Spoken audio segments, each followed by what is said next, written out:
All right. I hope that put everyone in the best of moods. Thank you all for coming out this afternoon. We can just go ahead and get started. It was kind of funny watching people come in, see everyone has their video off, and it's just like, oh, okay. So thank you all for joining us to learn more about this grant initiative, Stories Yet to Be Told, Race, Racism, and Accountability on Campus. My name is Maurice Norman. I'm the Digital Projects Fellow for the Stories Initiative. A bit about me, I graduated from Davidson College in the class of 2020 with shoulder length locks and a gap tooth. Now I have braces and I look 19 with my baby locks. So that's the trade-off, but we're here and we're moving. So we officially began our activity in June of 2020. However, during the adjustments to the pandemic, we haven't really had a formal presentation to the campus community. I do hope everyone has been taking care of themselves and is in good health. I think of this gathering as a sort of reintroduction in a series of reintroductions throughout our final year. I don't know who here has watched the documentary about Michael Jordan's last season with the Bulls called The Last Dance, but that's exactly how I feel in this last year of the fellowship. It's our last dance. So we'll move with some intention and some intensity. Now, the next hour won't be comprehensive. We'll give a brief overview of the initiative, detail a few projects, and we'll have a few project managers share a bit about their work. We will share a few stories and then talk about our vision for the final year. Afterwards, we'll open the floor for a Q&A and discussion about how to learn more, get involved, and other curiosities. So before we get into it, I would like to pass the microphone to President Carol Quillen. Thank you for being here. Would you like to share a few words? Sure, thank you. Maurice, can you hear me? Just to make sure. Yes. Okay, perfect. So thanks very much for allowing me to speak. I thought what I would do is talk very briefly, just a couple minutes, about the inspiration behind the grant and what I hoped for it when we were invited to submit this grant to the Mellon Foundation.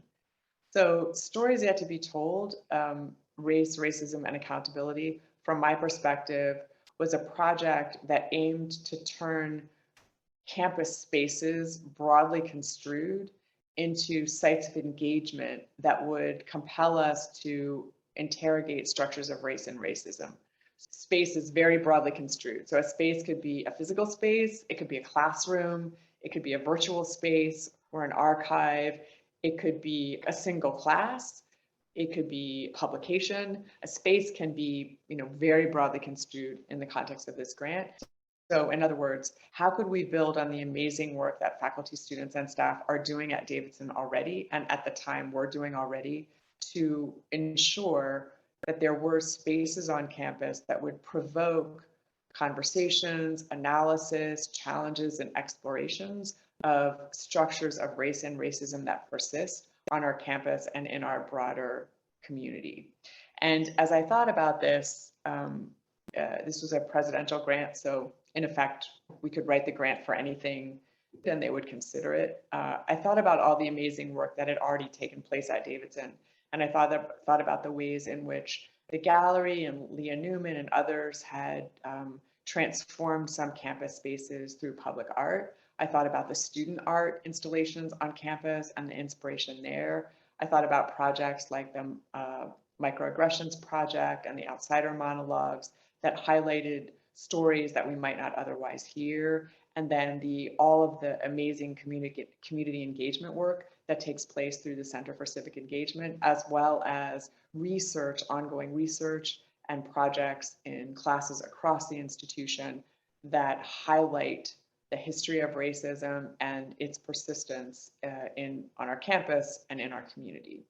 And the reason to focus on stories and places that invite us to reconsider stories, that I think that's a powerful way to engage people. So I'm a historian, and what happens a lot of times is we create these narratives that are very tightly woven.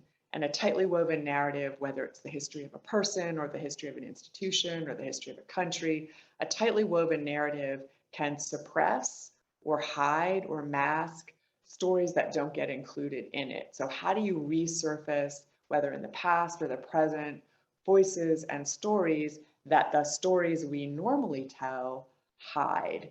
And one way to do that is to create a space that, in the way that they're presented and designed, kind of compel us to think about the relationship between the stories we conventionally tell and stories that might be hidden in the interstices of stories that we're familiar with. And how do we surface those stories so that we have a more complete understanding both of the past and the present, and also are able, in full awareness of the world we live in, to chart a path to a more just and humane future.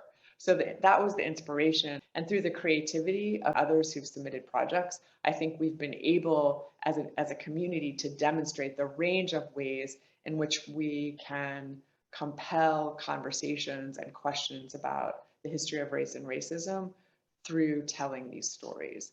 And I think that work will help us to build a more just and humane campus and world going forward.